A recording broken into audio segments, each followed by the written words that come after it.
How to fix Facebook Marketplace is not available to you. Hello everyone, welcome to our channel. Let's see how we can do it.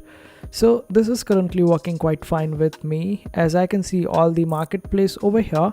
But if it is not available for you, then make sure that you check out you are over 18, and by mistake if you have set the date of birth on your account less than 18, then change it and make sure that you are over 18 on your account. Otherwise you won't be able to see this particular marketplace, and after you change the settings you would be able to see the marketplace quite easily. Also, if you are doing it on your mobile device, then make sure that your Facebook is up to date so you can check out the marketplace.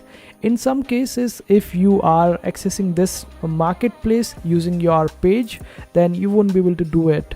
You will have to open up the personal Facebook account in order to open up the marketplace. So these are some fixes that you can use. If the problem is still there, then you can simply contact the support of Facebook and ask them out that why you're not able to access the marketplace. So this is how you would be able to solve this particular problem. I hope this video was helpful. Make sure to hit that like button and also subscribe to our channel for more helpful videos.